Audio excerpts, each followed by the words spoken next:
even if you're not sitting in this audience as like a seasoned psychonaut, it really doesn't matter, because I think there's an overarching motif that we're all currently experiencing right now, because we all have our own individual lives, we do our own thing, we overcame the cosmic entropy to like surf the molecular ether and show up at WITMA because we want to listen to interesting mouth noises that are exploring reasons why are the way they are, and that in and of itself is a sort of upsetting of the status quo that you will then have to go home and make sense of.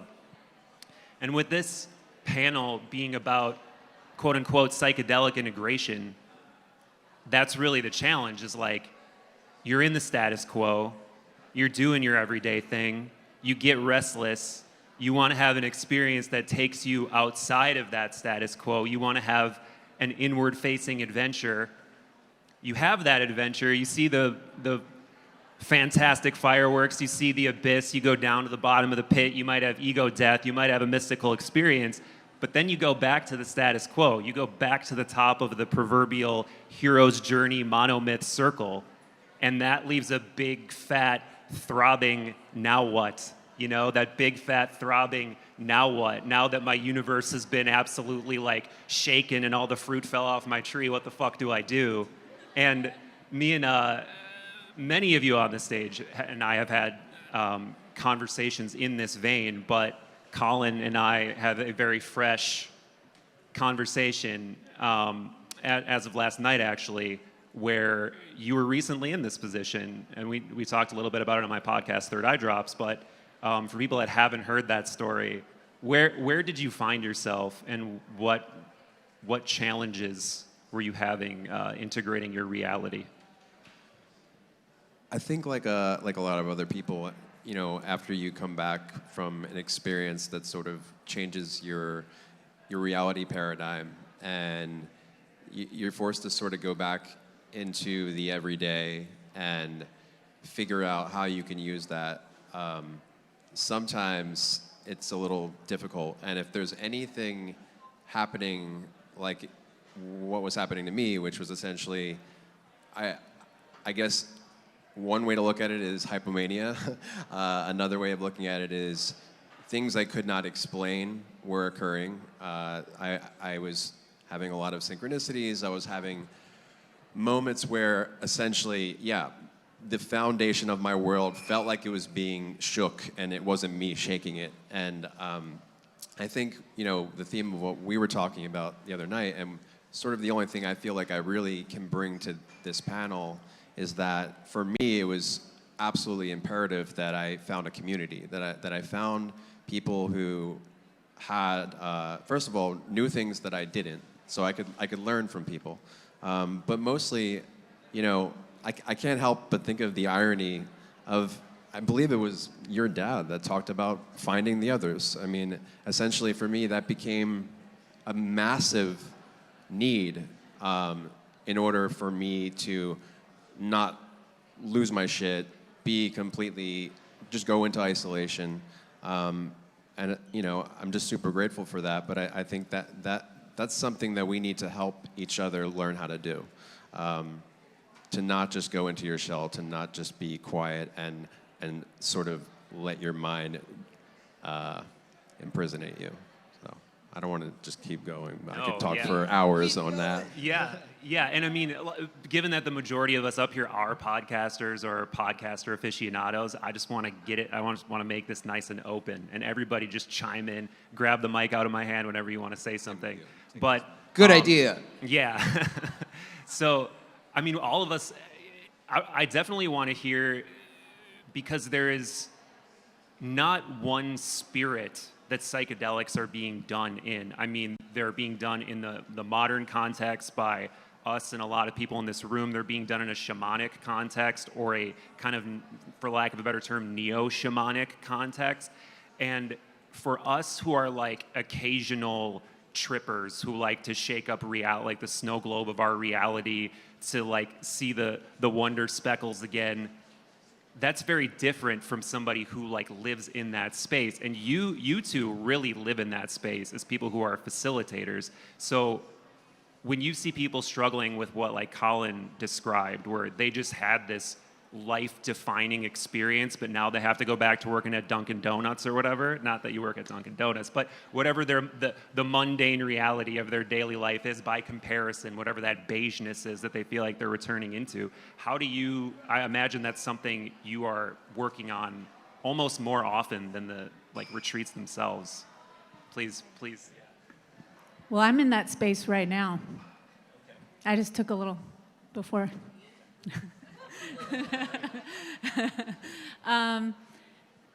I think that is the bigger challenge. It's like, I think I've watched 1,000 people go into these aha, amazing healing experiences. And the plant is clearing 50% of the healing. And the other 50% is what you do on a daily basis to then basically build that muscle like a workout, because the space has been cleared, but now for you to rewire your neural pathways, you have to do this action over and over and over to be able to make it your new way. So I think that's the biggest mistake that I see people make is like they, first of all, just to step out of the city and like being disconnected from yourself and being in frenetic energy and be able to get back to your center, that in itself is like, oh, thank you, I'm home, thank God. But then beyond that, how do you stay in that center every day when you get back into that energy, when you're back with 5G blasting you every day in Los Angeles and your cell phone on you and the fast-paced, busy life that you're in? How do you stay in your center? And that's having a practice, period. And you can access the medicine the same way that you can on the plant on your daily basis. Your soul is your inner child.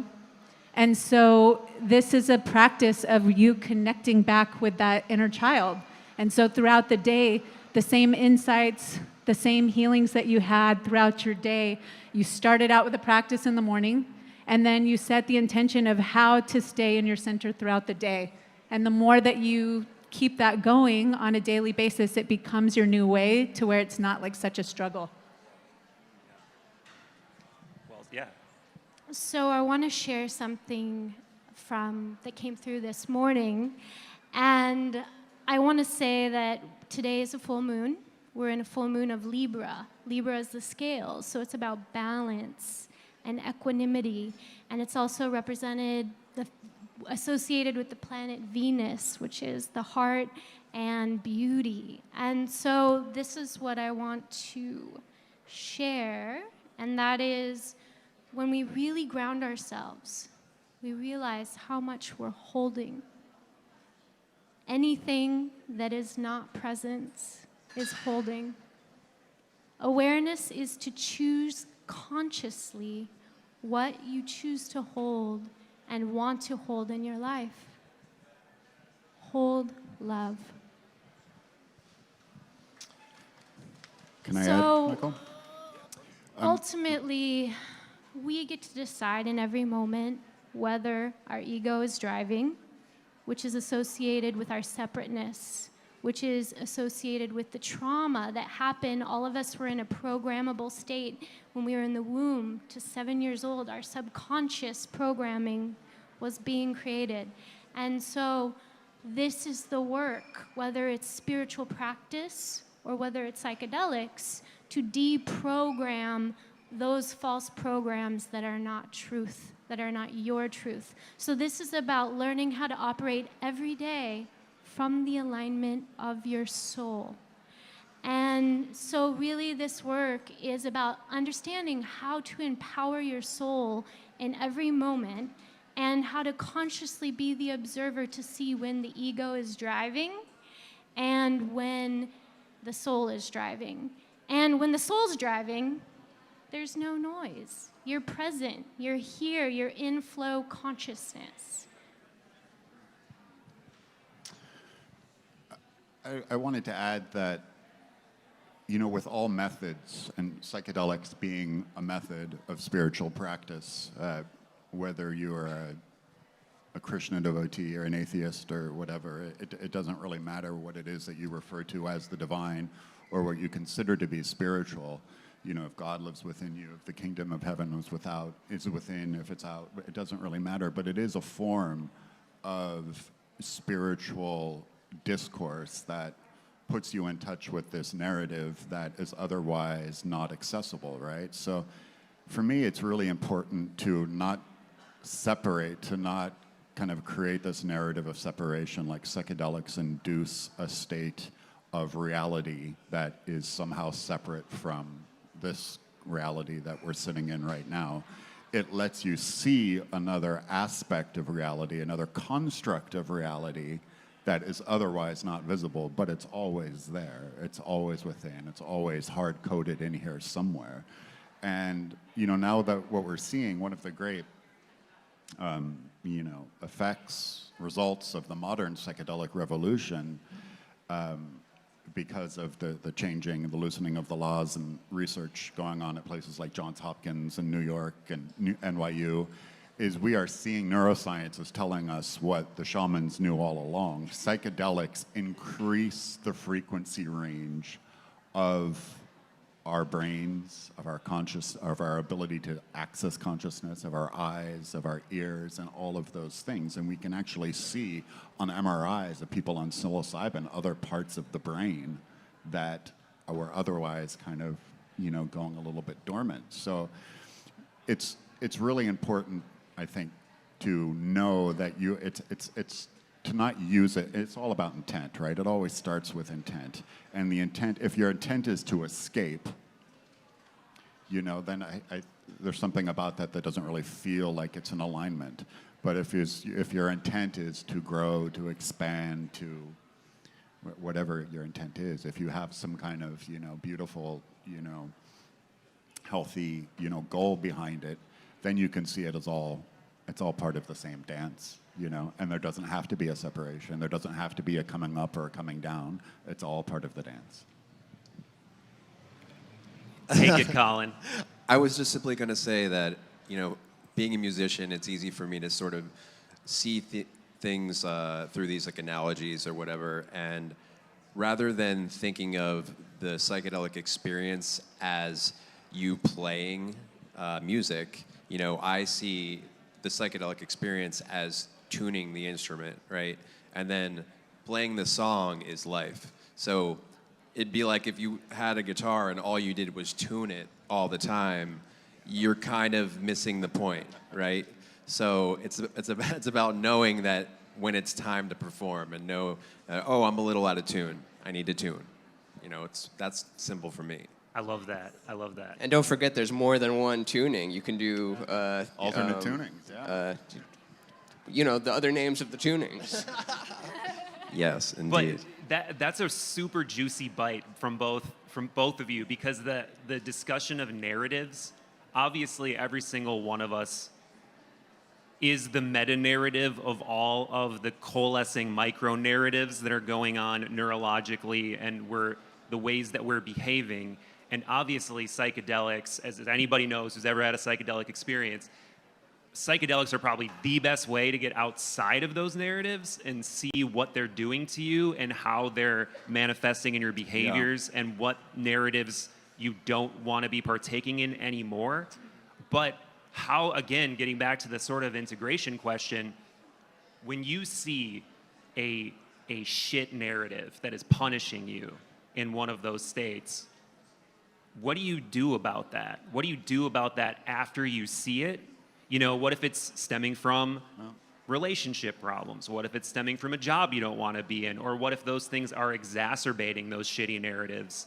How do you actually go back and do something about, I found the problem, and then, how do you get back out there and then actually do something about it? Well, I think this is one of these great questions, and it's not always possible for everybody, but this is where having a guide can be a very, very helpful part of this. Because, it really is, narratives, what they do, these stories that we tell ourselves, all these limiting belief systems that we kind of turn into a narrative and turn into a story, it becomes muscle memory inside of our brain. It gets ingrained within our neural pathways and just starts kind of developing these grooves to where it becomes like the default state of being for us. And psychedelics are this way to undo that and create this new muscle memory within our brain, and that where you can lead from the heart or lead from healing. And that's why MDMA is so effective with PTSD, because it creates this new narrative within these vets who have seen horrific things, so they don't have to lead from that space anymore. But yes, I mean, when you're in it and you see that mirror and it's difficult and it's like, fuck, what am I going to do? Why do I keep doing this? Why does it hurt so much? Having a guide can be a really helpful tool in this case, because the guide can, show you a new landscape to kind of dance around in.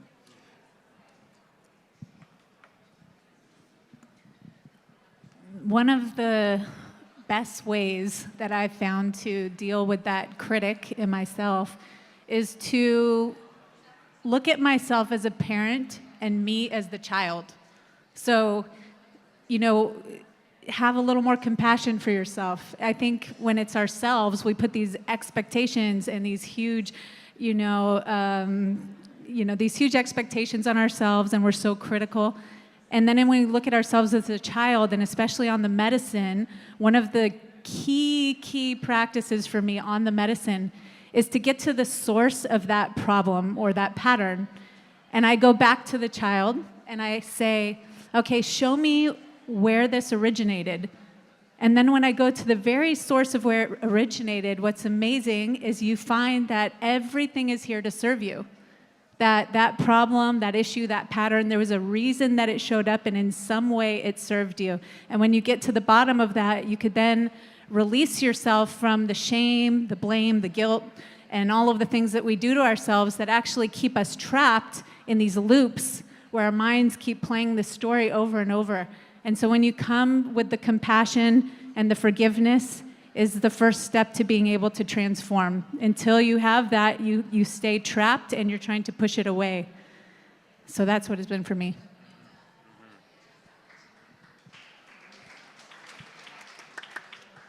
So in the Bwiti tradition, which is the medicine connected with Iboga, there is a specific tradition that are the most powerful healers, and it's the Masoko tradition.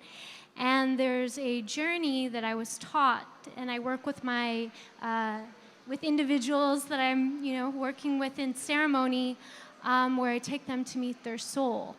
And it's very interesting, the characters that pop up in this journey, and one of those characters is the inner critic. And so usually when we encounter the inner critic, we come up to him and we say, first of all, hey, I love you so much. I am so grateful for you. And you give him the biggest hug you've ever given anyone in your whole life, he or she. And then, I say, I see that you're in service. I see that you're here in service. So I'm going to give you a promotion to an advisory role. And so usually I'll say, okay, so inner critic, here's your new office. Bring them into a new office, give them windows with a view, art, plants, everything. And then I say, okay, now tell your inner critic what you need from it to be able to allow it to do its job in service to you. And it's really profound to see the results. Yeah, you got it. You got a hot one? Well, yeah, what I was going to say is, for me, right now I'm currently working with two therapists, and one of them is very psychedelically oriented, and she has a lot of brilliant things to say, but one thing she says is that integration is preparation, and for her, she really believes in a method of doing the work to go into those dark corners beforehand as much as possible and get to know the different parts of yourself that are sort of active in your daily life. And maybe some of those things are causing you conflict. But really, kind of like what you were saying, there is a child at the source of all this, right? And usually there's a protective behavior. And if you learn about like IFS, like internal family systems, and all these various psychology systems, way to look at these things, that thing becomes the protector, and the protector is protecting that child from something. Even though it may not be productive, it's got a reason behind it and what it's doing. So if you make a conversation happen between that child and that protector, you can get to the root of these things really quickly and sort of effectively. And we don't necessarily know that when we drop acid at 14, that's going to be happening, because we're still in that child mode. Or even when you're later in life, if you haven't done any of this work, you don't necessarily know that that's what's going down. But if you do know it ahead of time, and you're in that sphere, and you sort of can recognize these archetypes and these parts of yourself playing out in that experience, you're going to get so much more out of it. You're going to be able to really take some stuff back, and then you can continue it like a dialogue, Can you talk more about that IFS? Because I think that technique of incarnating different parts of your psyche, Yes. mythologically, is unbelievably powerful. Because the way we think about our minds is it's like this big entropic, kind of like weather system of circumstances that are moving in and out, and we don't understand how to interact with those. We don't understand what that is. But if you take those and you sort of incarnate them and you turn them into sort of archetypical characters, I think that's a super powerful technique that can be done in a lot of ways. But you know more about this than I do, because you actually...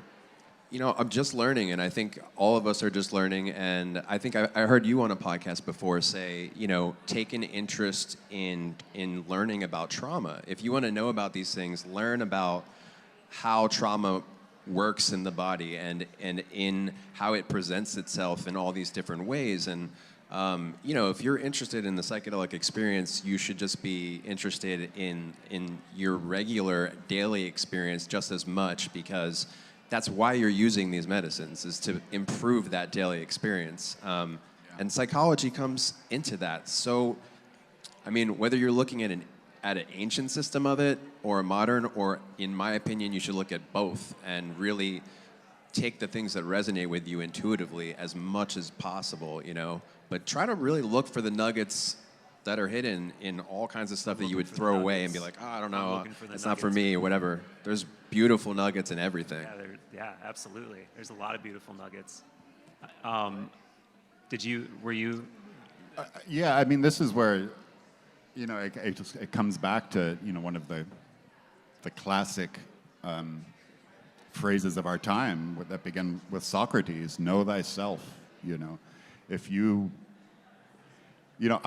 I'm one of those people too. I started doing LSD at age 14, entirely too young, when I didn't know myself, when, my brain wasn't fully developed, and, thank God I had the Grateful Dead to act as a cushion, and that was great. But, there really is something to be said about, if you have done a bunch of work on yourself outside of psychedelics, and you're really getting into the constructs of who you are, good and bad. I don't like using bad, I don't like using that word, but favorable, or things that are causing you a little bit of contraction, Going, like when I do psychedelics, bigger doses right now, like I know winter is coming, it's gonna fucking come. Yeah. And the only way through it is through it, I have to see the night walkers, like I have to, and and the psychedelics allow me to be able to go through it with love and come through the other side, Yeah, I like that. I like that metaphor a lot.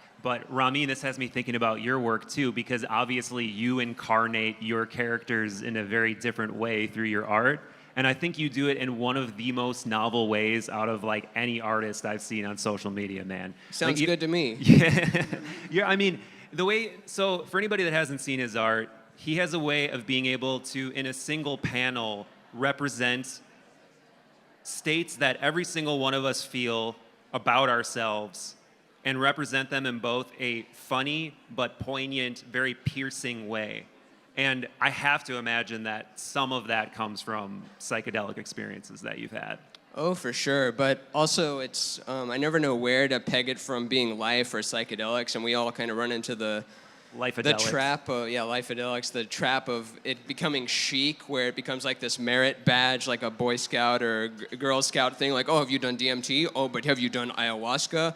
Oh, but your shaman's name was Chad. That doesn't count. Only if your shaman's name is Haduk or whatever, and if you went out of the country and you got a parasite, that counts. Otherwise, it's gentrified ayahuasca. But I think it's all like, whether you're taking it with your friends or whether you do it the legitimate way. I actually haven't done it the legitimate way, which is why I'm saying it like that. But I'm a believer of once you get the message, it's okay to hang up the phone. You don't have to hang up the phone, but if I never did psychedelics again in my whole life, it would kind of be like, oh no, but I wouldn't be devastated. It wouldn't. I think I could still go my whole life without it, as long as just having that one glimpse behind the stage, I can still say my lines and whatever and improvise on the rest of this play.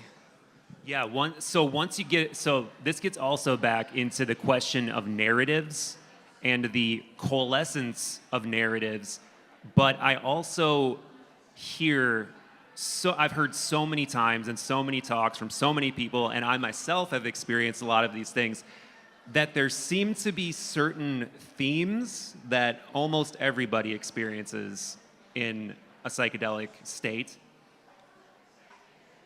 And with that being the case, is there an overarching narrative? Is there a true message to be gotten from the phone, or is that message relative? It's, the biggest one is we're all one, right? There's no separation. It's all just the field, and like it's the illusion of separation. But then that can become, everything we say has the risk of becoming a cliche and cheesy or whatever. But that's kind of why it's true. Yeah. Yeah, I'd love to hear, especially what Tricia has to say on this. But what you just said, Michael, is just such a it's always boggled my mind. Regarding the psychedelic experience, is the commonality of experiences that most people have eventually at some point. We are all one. Fuck, I'm dying. Fuck, yeah. I've seen the face of God. The doom wall. Yeah, or fuck, I'm seeing the face of God. It's like those three things, one of the three will happen to you at some point. And, Terrence, wrote books and made a whole, lifetime of career out of it, but that the Archaic Revival is about our DNA, our genealogy, the stories we tell that began around with us sitting around the campfire, exchanging tales and stories of the day. Those made its way into the plant, and the plant has something to teach us. So it's a worthwhile exploration. Take it easy, but take it. Yeah, I think the Archaic Revival is an unbelievably fascinating topic also, because in a way that's almost like the integration phenomena for society at large. Because we don't have the campfire to sit around anymore. We don't have like the sacred space. Places like this are the extreme exception. Well, we have new versions. Yeah, like we're podcasts. trying. We're trying, but we don't have mystery temples. We don't have neighborhood, well, maybe we have some neighborhood shamans, especially around here, but most people don't have like a neighborhood shaman or a way to access, a numinous experience or some sort of mystical experience when they need it or when they need that perspective. It's trending up, though. It's going to be like Starbucks in 10 years, hopefully. It could be. And honestly, as much as I don't think anybody up here wants to be a proponent of like Mindfulness or psychedelia, but if you are truly having that experience in a responsible way, maybe that is what we need. Maybe that will fill the vacuum. Maybe that will, fill the God-shaped hole that's supposedly in everybody, according to Sartre or whatever the quote is.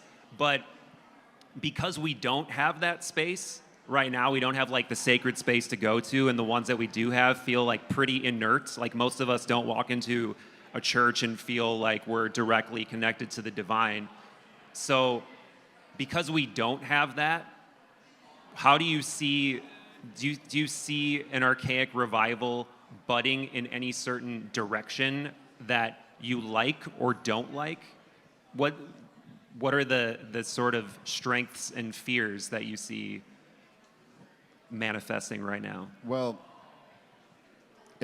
there's a lot there, Michael. There really is a lot there. And there's, tremendous debate within the psychedelic community about the over-commercialization of it, or the medicalization of it, or, I sit on the side where, I don't see any value in keeping it underground. I don't see that. I don't see that as a value add for the overall movement. I see it as, if you make the water as safe and warm as possible and make the soil as fertile as it can be, that gives everybody the opportunity to come out of the closet and to say, hey, this is safe, this has changed my life for the better, and I've gone on and become a senator, become a soldier. I'm picking examples that are purposely contrarian, people who because I want the us and them paradigm to dissipate, I don't want this to be, something that, is just for psychonauts and burners and deadheads. I want this to be for everybody.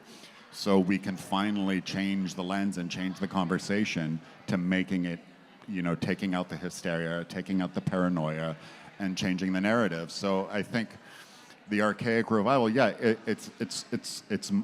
to morph, it's going to evolve, it's going to look like something that is unrecognizable because the campfire doesn't exist, and the campfire is going to be something entirely new, which we're co-creating together, no matter who you are, what you do, or who you vote for. I think it's the Wild West right now, and I think that this is the time that we decide what we want it to look like. There might be commercialization, there might be a lot of people getting in the game. Like, I've heard stories of companies like Budweiser and R.J. Reynolds getting into the cannabis industry, which is set to double, by 2023. I'm gonna allow it. Huh? I'm gonna allow it. You're gonna allow that? Yeah. For me, Me too. I say people are naturally gravitating towards what's real and authentic. If we create real and authentic, they're gonna choose that over the Budweiser weed or whatever, And I do believe that this is going to be a new emergence of self-empowerment through these substances. And so the more empowered we become, the less that we get to play along with the narrative of, letting someone else decide how we want this community to be. And also going back to our cultural trauma, it's really important that we relook at all of the things, the mistakes we've made with colonization. Because I think a big thing about psychedelics is about decolonization and about returning to tribes and returning to community. And so this is an opportunity for beautiful retreat centers like Rhythmia. I have so many friends that are like, my dream is to open a retreat center.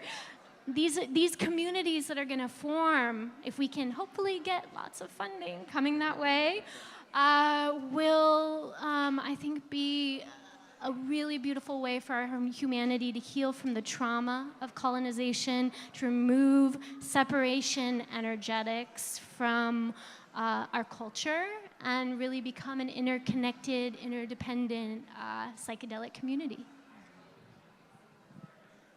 One of my less rosy outlooks is something that I've seen happen a lot with mindfulness, quote unquote, which is mindfulness being stripped of any spiritual significance and turning into this practice that is like some sort of inert biohacking tool, right? To just make you happier or make you fit into whatever your circumstance is better.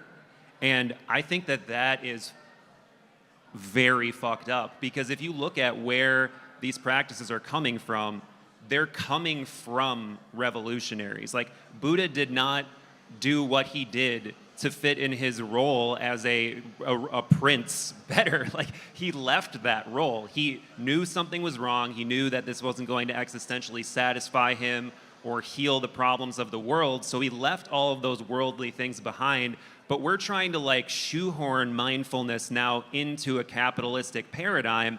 And I don't think that they're mutually exclusive or they have to be opposed, but I think they can encourage you to play games that aren't good for the metagame and the game that we need to start playing to get things moving in a more positive direction, or get, start healing that soul void that we talked about earlier. And I fear that psychedelics could go down that path for some people, because there already is this like microdose to be better at your job type of narrative. Make you a better worker, yeah. Yeah, right. And it's like, there's nothing wrong with microdosing. In fact, I'd be a massive hypocrite if I said there was something wrong with microdosing, of course. But if you're using it in the spirit of like trying to anesthetize yourself into a situation you don't really want to be in, is that a good thing?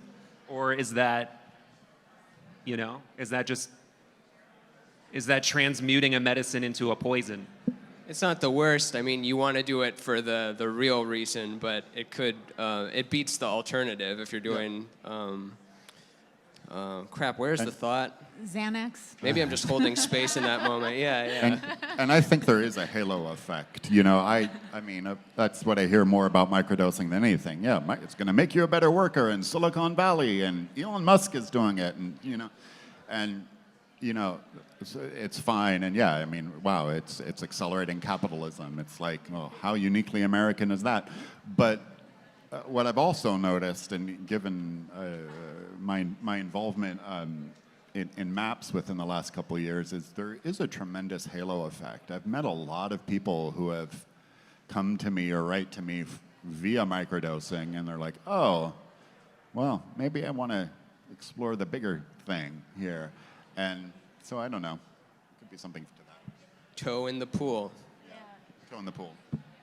I agree. I think whatever entry point someone needs to find, something that is beneficial in the end result is good. Like sometimes I get repulsed when I go, to Venice, and I see some of what's going down right there in the spiritual community. Like the ego, and the ego loves spirituality because it can justify all the same shit in such a sexy way.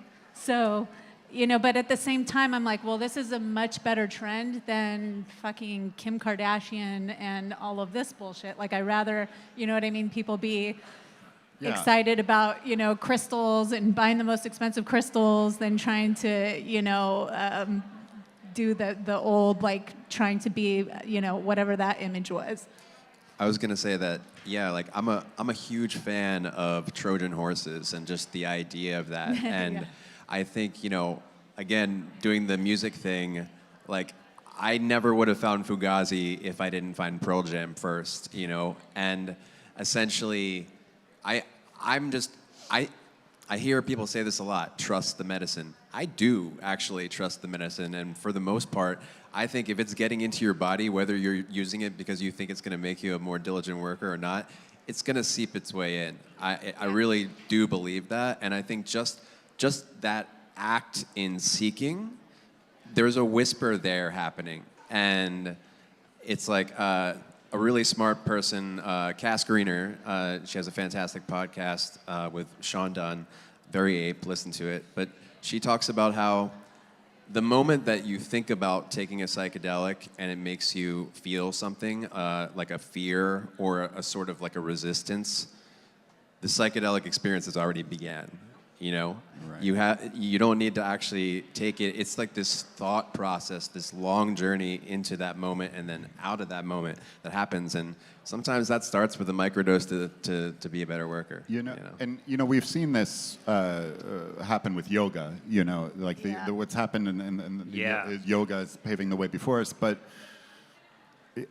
I'm of the opinion now, I mean, if you asked me 4 or 5 years ago, it's like, oh my God, YogaWorks is trying to be Mick Yoga and Mick Asana and everything. But the practice works in spite of itself. More people, like, through doing asana have discovered mantra, have discovered mindfulness, right. Even if they found it through, Mick Yoga. So I don't know. I see a lot of the psychedelic community as sort of looking at that landscape of what happened with yoga studios and Totally. And And I finding a think, way too, to work it out. it's exciting that it's happening in LA because LA, we're trendsetters.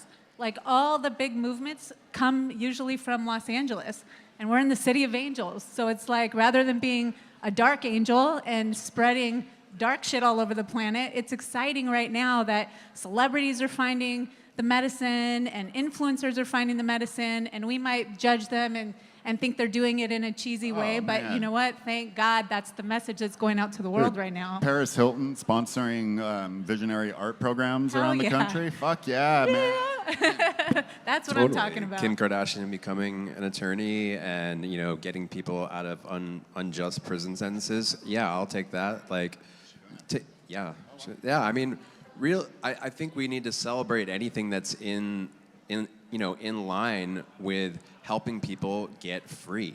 You know what I mean? It's not about highness. It's about freedom. Exactly. I don't know. And the marketers are always going to be there. I seriously think even in the DMT world, there's marketers that have penetrated that space, and it's just a fundamental force in the universe. So And there's it's no perfect. stopping it. Yeah, it's perfect because we all have like the basic needs. Everybody wants to make money, have a relationship, and they prey on the basic needs of humans, and they find how these different things are going to give you what you want, and if that's the way they're going to find it, perfect, great. Is anyone keeping track of time? Because I am certainly not. And if we started right at 1:15... It's 5:46 right now. If we start at 1:15, we've already been Everybody's going over an gone. hour. Isn't there a Q&A? And I know we're supposed to do Q&A. Yeah. Does anybody know how long we've been going? We're doing Q&A right We've now. hijacked the whole WITMA. Who's got a question? I have a question. Who's been to Rhythmia in this audience? Woo! Who's Rhythmia curious? Who cannot stand the thought of ever going to Rhythmia? Okay. Who has Step no up. idea what Rhythmia is? Yeah, there's probably a lot of people that don't know what Rhythmia is. If there's no questions, we could do that question? 7-minute meditation again. Oh, okay.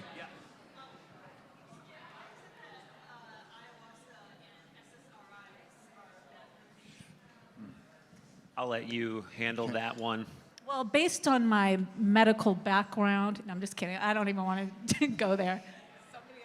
So the reason that SSRIs and ayahuasca don't mix are that they work on the similar receptor sites, which is serotonin. And it's not a good interaction because what happens is when you have a reuptake inhibitor, it causes a flooding of serotonin in the brain. There's a very specific condition called serotonin syndrome, which leads to seizures, shock, and potentially even death. And so it's not something you want to mix. Also, as a side note to anyone out there taking any type of antidepressants or benzodiazepines, no matter who tells you, whether they're a shaman from the jungle or whether they're a yogawaska from LA, I say you don't, if they tell you to go cold turkey off of your medication, do not do it. You can have unpredictable results, including suicidal thoughts, even if you've never had suicidal thoughts before. So anytime you're looking at any kind of medication, especially if it's psychiatric, you want to consult with a doctor.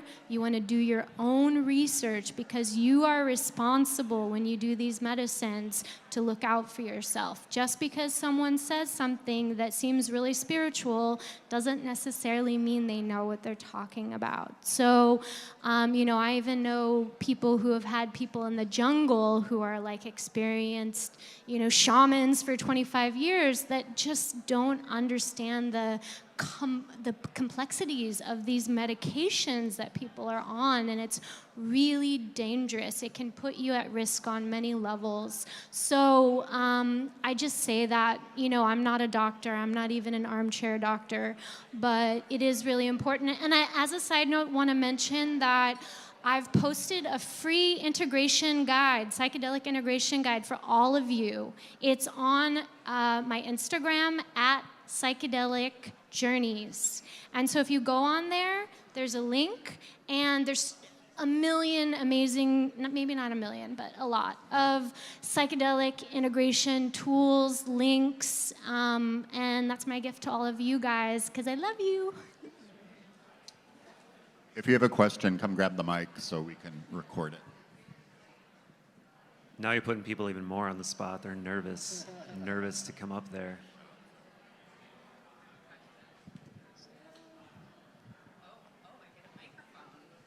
I do love a microphone. This sort of came up during your discussion. I'd be interested for all of you to speak to the importance of space and locality, because there is this notion of going south, going to South America, going to Costa Rica to experience plant medicine. And I'm sure there are also huge benefits to not doing that and possibly seeking that out more in your own local way. So I'd be curious what each of you sort of think are the benefits to either application, and the importance of physical space when seeking out these medicines. You mean like doing it outside as opposed to in a like very small room, or am I interpreting that wrong? Sure. Oh, yeah. I like to think of stuff as like your brain never leaves the skull. So if I go to Peru or whatever, if I do it right there behind that black curtain or something, it's still the same me in there, which is why I don't know, if you don't deal with yourself, then it doesn't matter how far you travel. But I don't know, sometimes if you travel somewhere, maybe it is better. I'm just an idiot. What do you guys think? I take that. I've been using a lot of yoga metaphors today, but what Krishnadas says about kirtan, don't worry about Dharmasala or Vrindavan. Focus on Brooklyn. You know, meaning that you do not have to go to India to find the guru or to chant the holy names. I mean, if it works out and you can do it, great. And there's nothing wrong going to Peru and doing work down there. It's fantastic, but you can find somebody here. You know, set and setting it's a prescription. It's not a place. Yeah, if you gave up all your life savings to get to somewhere and that makes you in a worse state than if you were to stay home and do it, it's better to have stayed home, even if the trees there are nicer. But go ahead, I just stole your thing. No. I was just going to say that doing medicine in nature always is the best way. Nature is the frequency of life and healing. Pretty much all these cool devices here that are being created are creating those same frequencies, replicating those same frequencies, because when we live amongst EMFs and toxins and in environments that are not life-producing, we get sick, we get cancer, we get disease in the body, our body turns acidic. And so there's beautiful places like where I live in Topanga that you can do medicine in nature. There's other pockets around here, Ojai. And I think nature in itself is a medicine. And so getting out and of course, doing it in places like Costa Rica, Pura Vida, all just some of the most beautiful places. And I think that when you're in such an open state, you just can have such a beautiful conversation with life, with nature. I can't tell you how many times animals are attracted to psychedelics. When you're on psychedelics, I've had some of the craziest animals just come right up to me, and it's just to be interacting with life in that way is such a beautiful thing. That can go sour though too, right? Or that can go sour too, right? Not to be that, I just thought I'd embody the devil's advocate voice, but isn't there also the danger of I'm just one with the forest, and then the bear is protecting her cubs or whatever, and you can end up inside of the bear? PSA to wrap it up, because apparently we're out of time, but watch out for those bears, and thank you for listening.